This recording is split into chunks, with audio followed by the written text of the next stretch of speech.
এই যে ঘৰত টিউশন সেন্টাৰ অকলশৰীয়া নিজৰ সন্তান কইনাগৰাকীক সেন্টাৰ শিক্ষকৰ ওচৰত দি দিয়ে কেতিয়াবা সেই কইনাগৰাকীৰ লগত কেতিয়াবা দুষ্কাৰ্য কৰে ভাইৰেল হয় আৰু কেতিয়াবা সেই সন্তানগৰাকীৰ মাতৃক পলুৱাই লৈ যায় যাৰ বাবে সজাগতাৰ বাবে প্ৰত্যেকগৰাকী আজি অভিভাৱকে ভিডিঅ'টো চাব আজি আপোনালোকে চাওক তেওঁলোকৰ হাতে হাতে চাওক এৱাৰ্ড এওঁলোকে আজি হাঁহিছে চাওক এৱাৰ্ড হাতত লৈ এওঁলোকে জুম্পা মেম আৰু দিব্যজ্যোতি ছাৰৰ টিউশন সেন্টাৰত এওঁলোকে বহুদিনৰ পৰা তেওঁলোকে টিউশন কৰি আছে যিসকল অভিভাৱকে নিজৰ সন্তানগৰাকীক টিউশন সেন্টাৰ এগৰাকী ভাল শিক্ষক বিচাৰি তেওঁলোকে হাহাকাৰ কৰে সেই অভিভাৱকসকলৰ বাবে এই বাৰ্তা আপোনালোকে শ্বেয়াৰ কৰক এয়া চাওক দিব্যজ্যোতি ছাৰ আৰু এয়া চাওক জুম্পা মেম এওঁলোকৰ 10খন টিউশন সেন্টাৰ আছে প্ৰথমতে ৰায়কাটা টিউশন সেন্টাৰ আছে কুমৰাকাটা টিউশন সেন্টাৰ আছে ৰাধানগৰত টিউশন সেন্টাৰ আছে তেলিবস্তি টিউশন সেন্টাৰ আছে পিএইচি ৰোডত টিউশন সেন্টাৰ আছে কঠালতলিত টিউশন সেন্টাৰ আছে ভীমৰালিত টিউশন সেন্টাৰ আছে নন্দলালপুৰত টিউশন সেন্টাৰ আছে দাসমাটিত টিউশন সেন্টাৰ আছে বৰপুখুৰীত টিউশন সেন্টাৰ আছে এই 10খন টিউশন সেন্টাৰ আৰু আপোনালোকে যদি অধিক ষ্টুডেন্ট হৈ যায় তেতিয়াহ'লে হুজাইৰ চুকে কোনে বাইদেউ আৰু মেডাম আৰু ছাৰে টিউশন সেন্টাৰ খুলিবলৈ তেওঁলোকে ইতিমধ্যে সাজু হৈছে শিক্ষকক ঘৰত লৈ যায় নিজৰ সন্তানগৰাকীক ভালকে টিউশন কৰাবৰ কাৰণে এই যে ঘৰত টিউশন সেন্টাৰ অকলশৰীয়া নিজৰ সন্তান কইনাগৰাকীক টিউশন সেন্টাৰ শিক্ষকৰ ওচৰত দি দিয়ে কিন্তু সেয়া নিৰাপদ নহয় কেতিয়াবা সেই কইনাগৰাকীৰ লগত কেতিয়াবা দুষ্কাৰ্য কৰে ভাইৰেল হয় আৰু কেতিয়াবা সেই সন্তানগৰাকীৰ মাতৃক পলুৱাই লৈ যায় এই একাংশ মানে সব শিক্ষক নহয় একাংশ ঘৰুৱা টিউশন শিক্ষকে এইবোৰ কথা নতুন নহয় যাৰ বাবে এনে ধৰণৰ টিউশন সেন্টাৰত যদি পঠিয়াই দিয়ে সকলো একেলগে থাকিব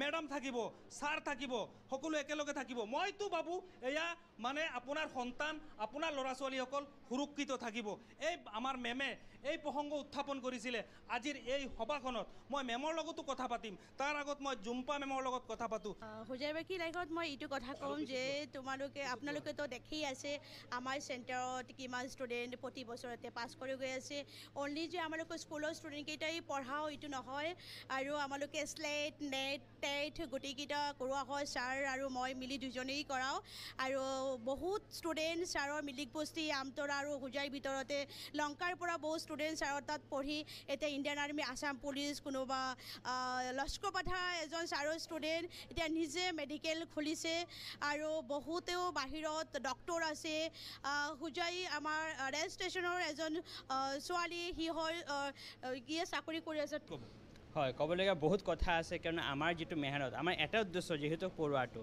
কাৰণ কি আজিকালি দেখা যায় সিহঁতে ভাল টিচাৰ নাপায় আৰু আমাৰ যিখন আমি যিমানখিনি গাইড দিওঁ সিহঁতক ভালকৈ আমি পঢ়াৰ কাৰণে চেষ্টা কৰোঁ যাতে সিহঁতক আমাৰ এটা উদ্দেশ্য সিহঁতৰ ছাকচেছ হয় পদ্মিনী বাইদেউক মই মাতিছোঁ কাৰণ বৰ্তমান পৰিস্থিতি পৰিৱেশৰ ওপৰত ভাল নলেজ আছে সাহিত্য সভাৰ লগতো আমাৰ পদ্মিনী মেম জড়িত মানে প্ৰথমতে আমাৰ JDS লাৰ্ণিং চেণ্টাৰৰ আমাৰ ছাৰ বাইদেউক মোৰ অশেষ ধন্যবাদ থাকিল সংগটো হ'ল আজিৰ সময়ত আমাৰ স্কুলীয়া শিক্ষা বা আনুষ্ঠানিক শিক্ষা গ্ৰহণ কৰি ভাল ভাল ডিগ্ৰীধাৰী মানুহও চৰিত্ৰৰ স্খলন ঘটিছে নাৰীৰ বহুত উদাহৰণ আছে অসংখ্য উদাহৰণ তো এইবিলাক কিয় হ'বলগীয়া হ'ল বা কেনেকৈ হ'ব পালে আমি ভাবোঁ বা আমি কওঁ যে মানুহেই জীৱশ্ৰেষ্ঠ জীৱৰ ভিতৰত শ্ৰেষ্ঠ যাৰ জ্ঞান আৰু বিবেক থকাৰ কাৰণে জীৱশ্ৰেষ্ঠ বুলি কয় যেতিয়া মানুহৰ এই নৈতিক স্খলন ঘটে আধ্যাত্মিক ঈশ্বৰৰ প্ৰতি বিশ্বাস নাথাকে নিজকে সৰ্বশ্ৰেষ্ঠ বুলি যেতিয়া ভাবিব লয় তেতিয়াই মানুহে এই চৰিত্ৰ স্খলনৰ ফলত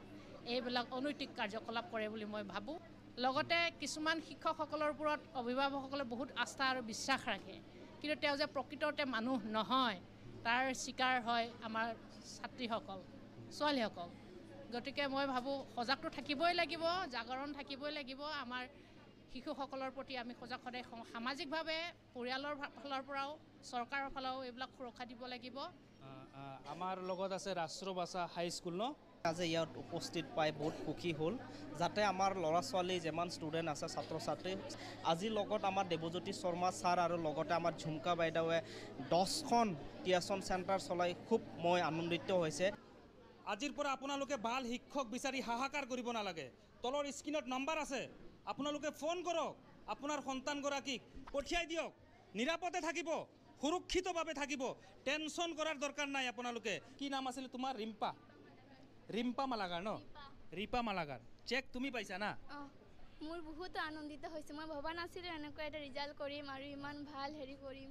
আচ্ছা, মেট্ৰিকৰ নে হাই ছেকেণ্ডেৰীৰ বাবে দিছে চেক? মেট্ৰিকৰ ন? ভাল, আমাৰ কাৰণে মেম আৰু ছাৰে বহুত কষ্ট কৰিছে, আমাৰ পৰাও বেছি ছাৰ আৰু মেমে কষ্ট কৰিছে।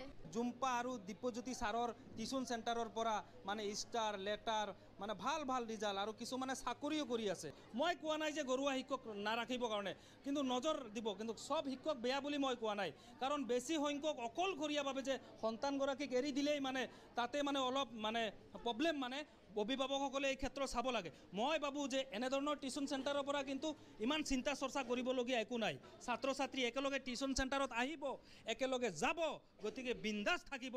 লগতে মই আৰু এটা কথা এড কৰিব বিচাৰোঁ যে মই ৰিচেণ্টলি এটা বুকছ ওলাইছোঁ, MCQ ইংলিছ গ্ৰামাৰ বুকছ, যিটো ইয়াত ক্লাছ 9, ক্লাছ 10, হাই ছেকেণ্ডেৰী সিহঁতৰ চবৰ কাৰণে কামত দিব।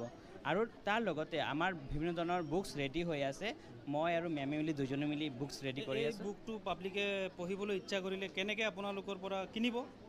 আমাৰ পৰা কিনিব পাৰিব, আমাৰ কণ্টেক্ট নম্বৰত যোগাযোগ কৰিলে হয়। এই তলৰ স্ক্ৰীনৰ নম্বৰ বিভিন্ন স্কুলতো দিছে ন? এই বুকছখন বিভিন্ন স্কুলৰ ষ্টুডেণ্টে পঢ়িছে আৰু পঢ়ি বহুতেই সিহঁতে হেপী পাইছে, কাৰণ ইয়াত যে ছাৰে কিছুমান ইংলিছ গ্ৰামাৰটো ছাৰে অকলে লিখিছে, আৰু বৰ্তমান ক্লাছ 10ৰ কাৰণে যিকেইটা অল ছাবজেক্টৰ বুকছ হয় মই আৰু ছাৰ মিলি বনাই আছোঁ। Hindi, English, Assamese, social, science, maths গোটেইকেইটা এতিয়া আমালোকৰ ৰেডি হৈ আছে। এটা মই কথা কৰিব বিচাৰি আছোঁ যে প্ৰত্যেক টিচাৰকে ক'ব বিচাৰোঁ, চব টিচাৰ যে বেয়া এইটো নহয়। মই এটা এই চেনেলৰ মাধ্যমত মই এটা মেছেজ দিব বিচাৰোঁ, এই ষ্টুডেণ্টকেইটাক নিজৰ সন্তানৰ নিচিনা ভাবিব। ইয়াত মৰম লগা বাচ্চাকেইটা ইয়াত পঢ়িব আহে, আপোনালোকৰ তাতে কিয় এনেকুৱা থিংকিং ৰাখিব লাগে? নিজৰ সন্তানৰ লগত কি আপুনি এনেকুৱা কৰিব পাৰিব নেকি? তো কিয় বা? সিহঁতো আমাৰ সন্তানেই হয়, আমালোকক বেয়া লাগে। সিহঁতো আমাৰ সন্তানেই হয় না, ইমান মৰম কৰে, ইমান ধুনীয়াকৈ ছাৰ বুলি মাতে, মেম বুলি মাতে। তো ছাৰহঁতে প্লিজ, মই চব ছাৰকে এই কথাটো কোৱা নাই, যাৰ এনেকুৱা থিংকিং প্লিজ অলপ চেঞ্জ হৈ যাওক আপোনালোকে। সিহঁতে আমাৰ সন্তান হয়, সিহঁতক আমালোকে সুনাগৰিক বনাব লাগিব। আমালোকে টিচাৰ হওঁ, আমালোকে যদি এনেকুৱা কথা কওঁ তেনেহ'লে বাচ্চাক কোনে শিক্ষা দিব? কওকচোন এবাৰ। নিজৰ সন্তানক আপুনি কি এনেকুৱা থট ৰাখিব নেকি নিজৰ সন্তানৰ প্ৰতি? তো প্লিজ এনেকুৱা থটটো আপোনালোকে আঁতৰি দিয়ক। মানে ক্লাছ 7ৰ পৰা একেবাৰে BA পৰ্যন্ত মানে আপোনাৰ ল'ৰা ছোৱালীক পঠাই দিব পাৰিব। মেমৰ এডুকেশ্যন চেণ্টাৰখনৰ নাম ৰাখিছে JDS লাৰ্ণিং চেণ্টাৰ। মানে JDS লাৰ্ণিং চেণ্টাৰ মানে 10খন আছে, যি 10খন মই ইতিমধ্যে নাম কৈছোঁ। আৰু হোজাই ৰলিয়ে গলিয়ে মানে গঢ়ি তোলা হ'ব মেমৰ স্কুল।